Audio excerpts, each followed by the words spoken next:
थोड़ी देर पहले मैं आपको बता भी रहा था ना कि 17 सितंबर को प्रधानमंत्री या लॉजिस्टिक पॉलिसी को लेकर कुछ ऐलान कर सकते हैं। इस पॉलिसी में क्या हो सकता है, इसकी कुछ फाइन ट्यून्स लेके आए हैं हमारे साथ समीर दीक्षित दिल्ली से है, बेहतरीन रिपोर्टर हैं। ज़्यादातर रेलवे की खबर ब्रेक करते हैं, लेकिन आज खबर लॉजिस्टिक की भी ब्रेक कर रहे हैं। समीर, कहाँ पे खड़े हो आप? चमक रहे हो बिल्कुल। और ज़रा बताइए खबर क्या है, पूरा लॉजिस्टिक में क्या आ सकता है? जी बिल्कुल। 17 तारीख को प्रधानमंत्री मोदी नेशनल लॉजिस्टिक जो पॉलिसी है उसको देश के सामने रखेंगे। और इस पॉलिसी का मकसद क्या है? दरअसल अभी जो लॉजिस्टिक कॉस्ट है वो 13% के आसपास है। यही कॉस्ट जो है वो जीडीपी में उसमें एक अवरोधक, एक दिक्कत के तौर पे काम करता है। सरकार की मंशा ये है कि नई लॉजिस्टिक पॉलिसी के जरिए जो लॉजिस्टिक कॉस्ट देश में है, सामान को एक कोने से लेकर के देश के दूसरे कोने में ले जाने की जो लागत है उसको घटाना है। जो 13% अभी जो लागत आती है इसको घटा करके 10% तक लाने का लक्ष्य है।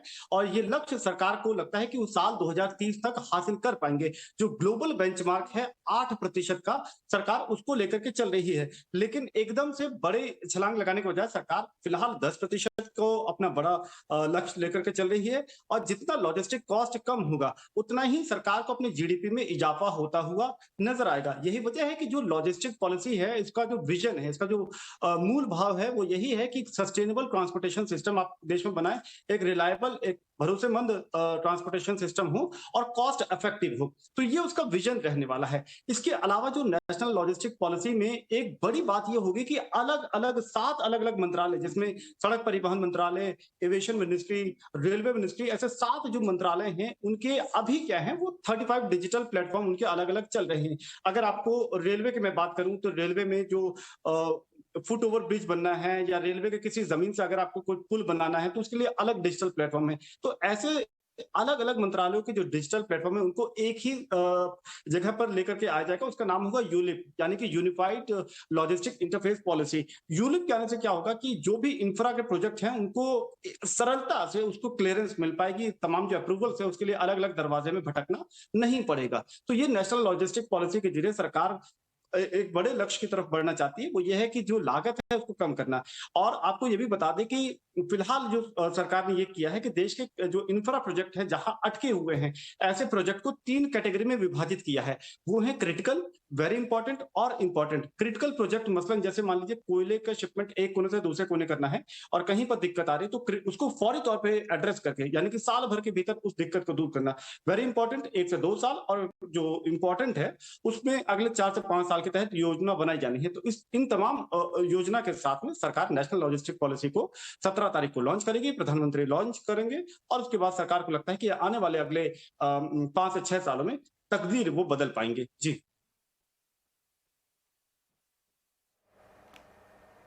बिल्कुल, बहुत बहुत शुक्रिया समी ये सारी जानकारी देने के लिए। तो एक बड़ा डेवलपमेंट होने वाला है लॉजिस्टिक्स स्पेस में। 17 सितंबर को इसका अनाउंसमेंट भी होगा और इसके फाइन ट्यून और क्या कुछ निकल कर आ सकता है इसकी जानकारी, एक्सक्लूसिव जानकारी हम आपके सामने रख रहे थे। इस पर देखिए, ऑल कार्गो लॉजिस्टिक्स इस वक्त 2.5% ऊपर कारोबार कर रहा है। वैसे तो ये पूरे के पूरे लॉजिस्टिक्स स्पेस के लिए ही काफ़ी अच्छी खबर है और इसका इम्पैक्ट भी हमने देखा था, इन शेयरों में अच्छी तेज़ी भी दिखी थी। आज थोड़े नीचे, लेकिन ऑल कार्गो लॉजिस्टिक्स आज भी मजबूती के साथ कारोबार कर रहा है।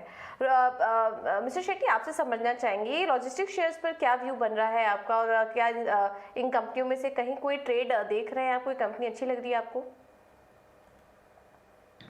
जी हाँ, जब ये अनाउंसमेंट आया कुछ पॉलिसी बन रहा है उसके बाद में से कई लॉजिस्टिक स्टॉक्स में कंटिन्यूअसली अप ट्रेंड दिखने को मिला है। उसमें भी ऑल कार्गो एक स्टॉक है। लास्ट 340 350 से कंटिन्यूअस 450 45 50 तक रैली आया है 3-4 दिन में।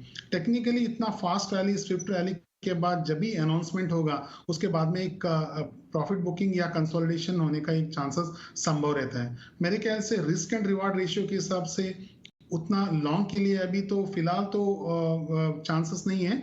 और मेरे ख्याल से वेट एंड वॉच कर सकते हैं, थोड़ा डिप्स में बाय कर सकते हैं। इसमें बाय करने की राय। और 17 सितंबर के इस अपडेट, इस बड़े ऐलान पर सभी की नजर, उससे ठीक पहले लॉजिस्टिक्स प्लेस में मजबूती है। बिकवाली पर एक बार गिरावट में खरीदारी के मौके जरूर ढूंढे जा सकते हैं क्योंकि अच्छी तेज यहाँ पर इस वक्त नजर आ रही है। लेकिन अब बात